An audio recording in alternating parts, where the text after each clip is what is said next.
Indiana's public access counselor weakened, a new poll in the Indiana governor's race, plus a bill restricting the governor's emergency authority, and more. From the television studios at WFYI, it's Indiana Week in Review for the week ending March 8th, 2024. Indiana Week in Review is made possible by the supporters of Indiana Public Broadcasting Stations. This week, Indiana's public access counselor could see a significant shift in duties under a bill that's headed to Governor Eric Holcomb's desk. The counselor provides advice and assistance on the public access laws. They also issue advisory opinions related to those laws. The bill would confine interpretations to the plain text of the law when issuing opinions. Republican Senator Scott Baldwin supports it. I think all we're trying to do here is provide some direction so that he has, the ability to do his job without having to take major leaps and bounds on interpreting gaps in code. Jerry Lenozga, an associate professor of journalism at Indiana University, told WFYI if the bill becomes a law that it could create a chilling effect on what the office can do. He said public access laws are meant to be interpreted broadly and could require the counselor not to do something that the laws explicitly tell him to do. Where did this provision aimed at the public access counselor come from? It's the first question for our Indiana Week in Review panel. Democrat Ann DeLaney. Republican Mike O'Brien, Oseye Boyd, editor-in-chief of Mirror Indy, and Niki Kelly, editor-in-chief of the Indiana Capital Chronicle. I'm Indiana Public Broadcasting State House Bureau Chief Brandon Smith. Ann DeLaney, a Republican got up on the House floor talking about this bill when it came back over to the House and said, well, people don't really listen to the public access counselor anyway. So why are we doing this? Yeah, that's a good question. They just threw this in at the last minute. We're supposed to be all about transparency. This is to take transparency away, is what it's designed to do. I mean, Republicans have absolute control of state government, and they don't want people to know what's going on. And they don't want people to know if some of their commissioners or legislators or somebody else is meeting in what is not kosher according to the open meetings law, open door law, excuse me. And it is reprehensible that they're doing this in the way they're doing this. I mean, people do rely on the public access count, and they do rely on him to be a watchdog when bad things are happening and expose them. Since Frank O'Bannon put this provision in the law decades ago, every governor has done it. Every governor has mostly kept the same public access person. And now we want to change that. And we don't only take away his 4-year term, he can now serve at the pleasure of the governor. So if something's issued where some criticism is made that the governor doesn't like, he can just be removed. Yeah, I feel like that part of this change is not getting as much attention as the changes to the duties of the office, which is that arguably more troubling in that you are now making this, at the whim of the governor, and if we have a governor who decides, I don't like what you said there, you're gone. What is that going to say for that office? Well, I think it says what it says for every other office, which is, if you had a different governor, you could have had a Dr. Box during COVID, who's the state health commissioner who serves at the pleasure of the governor, and they don't like that you're being aggressive in addressing COVID. You're out of here. We're going to replace you with somebody that's not going to do any of those things. So I think that the argument was, let's bring this office in line with every other office that has the same or more serious duties.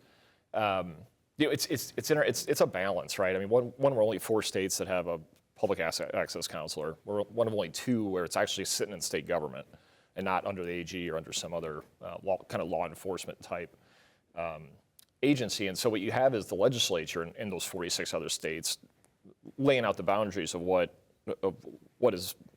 in public access, what's in the open door law, how transparent should all this be? And so, but the dynamic you have in Indiana is you've got this public access counselor that kind of sits independent of state government.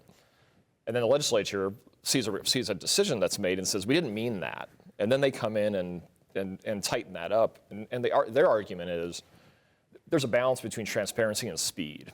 Like if you're going to require, especially local governments, to go through all these different steps that we never really intended them to go through, because we think that the elected official meetings should certainly be public, the staff meetings shouldn't.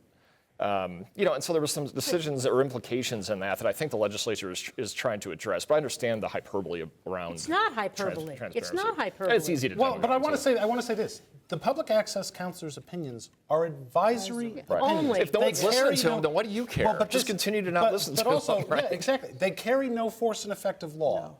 Why are some Republicans so worked up about the public access? Because they're doing the things that are wrong. Thank you, Ann. Okay. Well, I mean, why are they getting worked up? It seems like there are things going on that they don't want people to know about. That's what it seems like. I don't know if that's happening for sure. But it seems very much a moot point to have this argument, this disagreement, and be worried about this bill. It's just very strange to me. But as someone who is in the media, who works in media, I'm very concerned when I see anyone dealing with the public access council and trying to take away powers that this person really doesn't have much power to begin with. It's just advisory. So therefore, you're not really beholden to what this person says. It is an advisory position of this is what you should do. And I find that this position is very helpful. We often have questions about what can we do? Can we get into this meeting? Should this be open and should we be allowed to be in here? Especially as new reporters, new editors come in, and just also the public in general has questions that they don't often know they're allowed to be in things.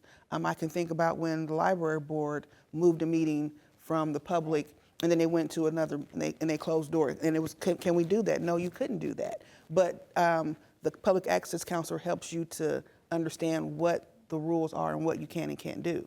Niki, we don't often talk about process, but sometimes process is important. On this particular issue, is there an irony in the way that this was done? Yeah, I mean, the process is terrible, and we can talk about the policy, obviously. Like you were saying, well, maybe he issues a ruling and they disagree with it. Fine, then you can come back and say that is, we don't agree with that ruling. That's fine, but that's not what they did here. They also did it with 11. But they just did it in a very quickly. Well, there was no reason. Underhandedly. If you just simply agreed with his opinion, you didn't have to mess with his term. That's completely disingenuous. Mm-hmm. So the fact is that with 11 days left, they introduced an amendment. There was no notice to the public that suddenly the public access counselor. So they say, well, we had a hearing. Yeah, you had a hearing on the underlying bill. Right. So no one knew that you were going to strip the public access counselor of powers in this, so you didn't really have a hearing, really. So stop acting like you did. All right, a new poll released this week shows Mike Braun leading the Indiana Republican gubernatorial primary with nearly 34% support. All of the other candidates are in single digits. The poll was conducted by Emerson College and commissioned by Nexstar Media, which owns Fox and CBS affiliates in Indianapolis. There were 526 people in the poll who say they'll vote in the GOP primary this May. And after Braun, Suzanne Crouch is next with a little over 7%, Eric Doden is at about 6.5%, Brad Chambers with about 5%, Curtis Hill with a little over 2%, and Jamie Rittenauer with about 1.5%. More than 43% of those in the poll planning to vote in the GOP primary say they're undecided on the race for governor. Mike O'Brien, if you're Mike Braun, does that undecided number worry you at all?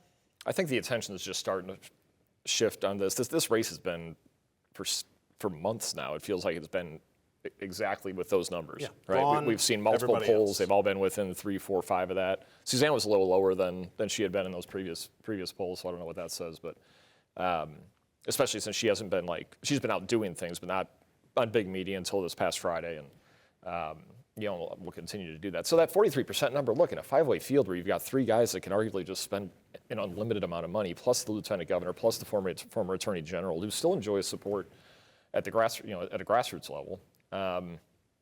You look at that 43% number, and if you're Braun, you go, well, if I can split it 4 ways, then, or 5 ways, or 6 ways. 5 ways. I mean, the math gets.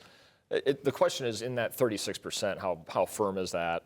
In that 43%, what does that universe look like? I think his name ID has got to be close to 100% in that universe.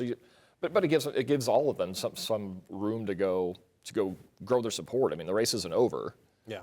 When you look at a poll like that. But I mean, the race is not over. It's about 2 months to Election Day where we sit now. But early voting starts in about a month. I mean, at this point, is it Mike Braun's race to lose? I don't know. I mean, with a 5-way or It's six-way. I don't even know who the last person is. Anything can happen on that. And, you've got the public out there. They know his name. They may not know what he's running for. You look at his ads, and you think he's running for president, honestly, And all of them are, how fast and how hard can I kiss Trump's ring? That's all they're doing out there. And it's weird. It really is weird. I mean, he talks about the border crisis as if we're going to have an influx of immigrants to Indiana. But he talks about the border crisis, but I thought he told us he went down there and fixed it. He fixed it. And by the way, did not vote for the bipartisan bill on immigration, which Todd Young did, which would solve the problem. He just wants to save it as an issue and demagogue it. I don't know that the race is over. Suzanne Crouch just started on media.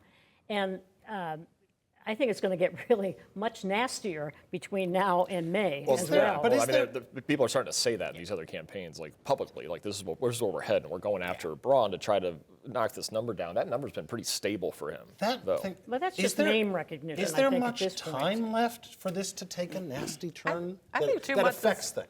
I think 2 months is well enough to change the trajectory of the race. Obviously, it's his to lose, but I think there's plenty of time. And if you have 4 different campaigns going all against one person, it's gonna seem very overwhelming to voters. And so I think that is what we're going to see. We're going to start seeing a lot of attack ads, a lot of negative publicity. If you're Mike Braun, are you still feeling fairly comfortable? Well, I'm not Mike Braun, but as you can see. But I don't know that he should feel comfortable, maybe, because it's still his to lose, right? And we still have 2 months, and people are just now really, I feel like most people I know are really just now paying attention.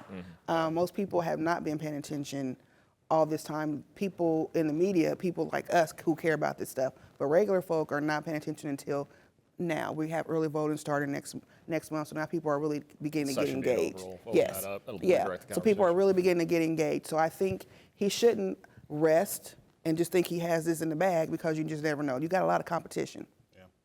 All right, time now for viewer feedback. Each week we pose an unscientific online poll question, and this week's question is, who will win Indiana's Republican gubernatorial primary? Mike Braun, Brad Chambers, Suzanne Crouch, Eric Doden, Curtis Hill, or Jamie Rittenauer. I put those in alphabetical order by last name in case anybody is wondering. Last week's question, should Indiana reduce the time customers can dispute bank charges from 6 years to 2 years? 26% of you say yes, 74% say no. If you'd like to take part in the poll, go to WFYI.org/IWIR and look for the poll. Well, now, as we tape this right now, lawmakers are over at the State House finishing up the 2024 session, so we'll have sort of the full wrap-up next week. But some bills have already started to make their way to the governor's desk, and one of them is the fact that the governor's ability to extend statewide disaster emergency declarations would be significantly restricted by legislation given final approval this week. The measure is seen as a response to some Republicans' continued frustration at Governor Eric Holcomb's handling of the COVID-19 pandemic. Right now, the governor can declare a disaster, anything from a tornado to a pandemic to a terrorist attack, for 30 days and renew that declaration 30 days at a time without limit. Such declarations trigger the governor's emergency powers, which can be quite broad. Legislation would now allow the governor to declare a statewide emergency for 60 days, but Republican Representative Matt Lehman says renewal would be impossible unless the General Assembly authorizes it. Once the General Assembly has been engaged, we can do that by resolution. We're trying to make this as quickly as possible for us to come in, look at the data and say yes, continue, or no, end. Democratic Representative Robin Shackelford worries about putting a limit on statewide disaster declarations. It's also going to put us in danger of not receiving federal funding. Many federal disaster relief dollars are tied to state disaster declarations. Niki Kelly, how are we back here again? Yeah, I mean, I feel like no one is ever letting go of the anger that they have from COVID-19. Now, look, I think in the end, like, I was worried that they were maybe going a little too strong. You do have to remember that while we're having this conversation in context of COVID, that law itself applies to a bunch of different disasters. I mean, if we had I don't know, a war, an invasion, a nuclear meltdown. You know, there are lots of things you need to think about in worst case scenarios of, can the lawmakers get there in a 60-day period? You know, is it safe for them to get there? Is the State House still there? I mean, you do have to think in these terrible worst case scenarios. So I think they probably found a decent middle ground, but it's definitely far different than the powers the governor holds now. There is this residual anger from the governor's handling of the COVID-19 pandemic among particularly folks in the right sort of wing, the Republican caucus. The right sort of wing? The right wing of the Republican. Once Eric Holcomb is out of office, which is just a few months from now at this point, once he's out of office, does that then die down? I would hope so, because it still seems very vindictive, very petty, that we are still this angry about something that happened how many years ago now? In COVID time seemed like a very long time ago at this point. But to your point, I was thinking about all the things that could possibly happen, and you taking away this power to move quickly and to act in emergency immediately, and if everyone's going to be able to get there, if everyone's going to be there in time, all the legislators, and that worries me. I mean, I think we're not aware of all the things that could potentially happen and what dangers that there could be. And again, federal dollars. We need to, I think, what is it, 30 days? You can still do 30 days and then another 60 days. It's basically 60 days. 60 days. You can do a full 60 days. Yeah, a full 60 days. That could just be the point in time of getting people access. I mean, we don't know all the dangers. We went through a pandemic. No one thought that we were going to have that. I didn't know we were going to have a pandemic. Some people maybe knew that was going to happen, but the regular person didn't know about a pandemic. So we need to be prepared for anything, and this is taking away our ability to be prepared, I think. I'll confess I forgot to look up. I don't know if you need a constitutional majority to pass a continuing resolution or not. If you don't, that certainly makes it a lot easier. The fact that it's only a resolution, to the points that have been made, if you can't get everybody there, it's just a resolution. Is this the right, I mean, there's been forces pushing back against those emergency powers since 2021 session, or since 2020. Is this the middle ground to land on? I think if the policy goal of the legislature, or the Republicans in the legislature, which it clearly is, was to allow or require that the legislature intervenes and has a say in this ongoing beyond 60 days, then they picked exactly the right time to pass this. You have an outgoing governor who's not going to weigh in. You have 5 or 6 candidates for governor in the Republican primary who certainly are not going to get up and say, hey, wait a minute, I want the ability to keep a statewide emergency in effect indefinitely. So just in terms of when they picked their shot, they picked the perfect time to do it if that's what they clearly still want to do and what the legislature involved in this. Now, nuclear fallout or a war, don't worry about it, because it's like all bets are off. Well, a lot of things that are way worse than a continuing resolution passing through the Indiana House have already happened. Pandemic. The idea that they're still angry at this, we lost 24,000 Hoosiers died in that pandemic. 24,000 of them. How many would make the Republicans happy? I mean, those guidelines at least kept that number to 24,000. It could have been 3 or 4 times that. And here they are quibbling, as your word on that. Not only that, but like, there's not a measurable difference that I can see between how Ron DeSantis handled this and how Eric Holcomb handled this in terms of things shutting down or masks. Other than messaging. Yes. Other than he wasn't also, I did want to point on out, Fox News every day talking about it. He was in his office talking to Hoosiers every single day. just wanted to point out to the audience that the governor has said he will sign the bill. Yeah. All right, some of President Joe Biden and former President Donald Trump's main primary opponents dropped out of the race this week after the Super Tuesday election results. That means a rematch between the two is now all but a certainty. Biden swept all of his primary contests this week, though voters cast ballots as uncommitted in several states, including Minnesota, where uncommitted garnered around 19%.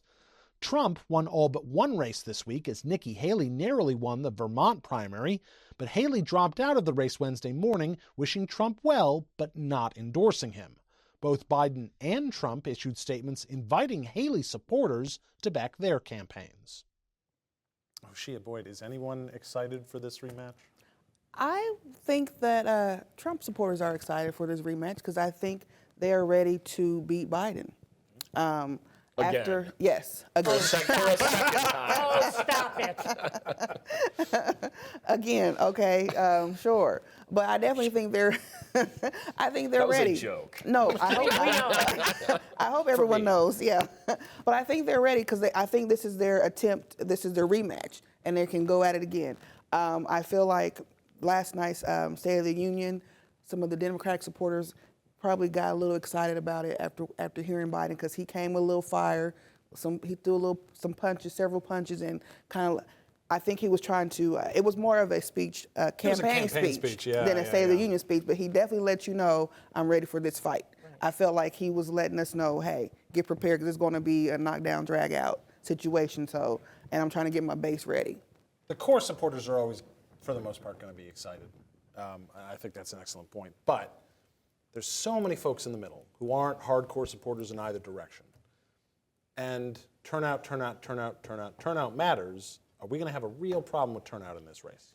I definitely think you're going to see, I'd be fascinated to see what percentage drop off we have in the number of votes that are cast for the presidential election versus 4 years ago. I know I couldn't be any less excited about this rematch if you know.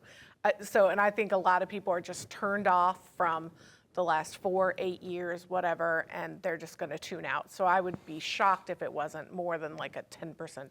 Let me ask you that let me ask you this. Do you think the fact that it's a rematch at the top of the ticket that a lot of people aren't as enthused about, do you think that creates an opportunity for the races a little further down the ballot to go, hey, pay attention to us, get excited about us? Because, yeah, we know you don't love that one up there, but what about all these other? Does it provide an opportunity for that? Yeah, I think probably, yeah. I think everyone probably already knows exactly where they stand on the presidential race, so they might have a lot more room to hear about other candidates, other races. I don't think we're going to have a drop-off.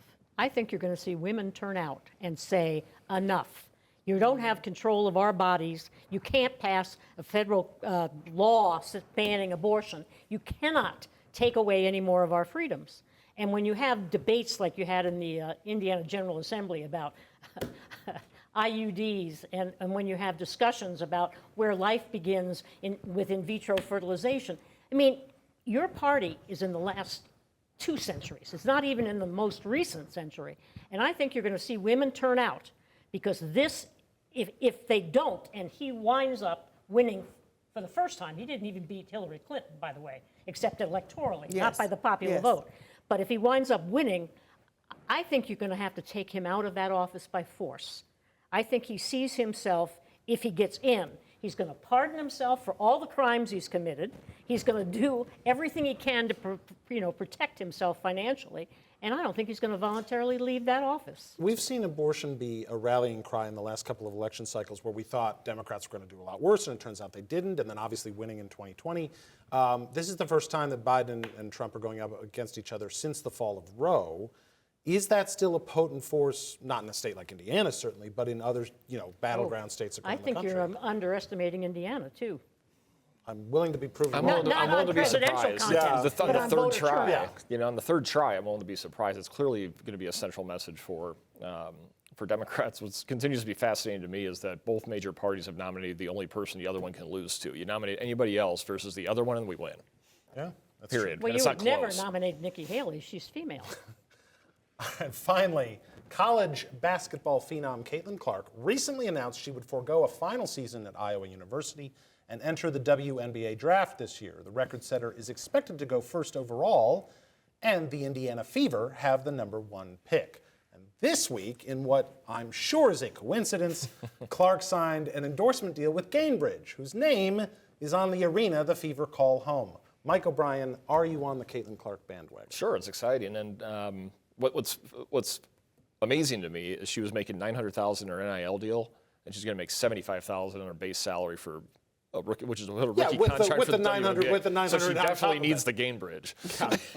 Well, I mean, she's not going to lose almost all of those NIL deals, which is the great thing. No. It's just amazing, like the difference, the way we flip the script on college versus which is something that pros needs is to pretty amazing. be. Well, it is also for women playing professionally as opposed to men playing professionally. It's night and day in terms of salary. This is exciting. Her phenomenon and women's basketball in general is selling out arena after arena at the college level. It is finally, as a result of Birch Pie and Title IX, making it competitive, and salaries will come next. She brought it back to Democrats. It's unbelievable. impressive. Well, what Republican would have done that? If you want to see Caitlin Clark, I think you have to start buying tickets now. Now. Though. Yeah. Right? I think I'm already behind the 8 ball on that, but I would love to see her in person. I mean, I've seen bits and pieces of games, and she looks incredibly impressive. Well, I think it would add a lot of excitement if the Fever chose her. Oh, Yeah, it would just be. I think the arena would actually be sold out for a change. And that's when the salaries Yeah. change because the economics change. Yeah, That's why the salaries but are then what they are. I That's do why- like the Exactly right. affordability of the Fever ticket. So I'm not. I don't know. They may go up. I will remain a Chicago Sky fan, but I'll be going to see Caitlin Clark play for the Fever. That's Indiana Week in Review for this week. Our panel is Democrat Ann DeLaney, Republican Mike O'Brien, Oseye Boyd of Mirror Indy, and Niki Kelly of the Indiana Capital Chronicle. You can find Indiana Week in Review's podcast and episodes at wfyi.org/IWIR or on the PBS app. I'm Brandon Smith of Indiana Public Broadcasting. Join us next time, because a lot can happen in an Indiana week.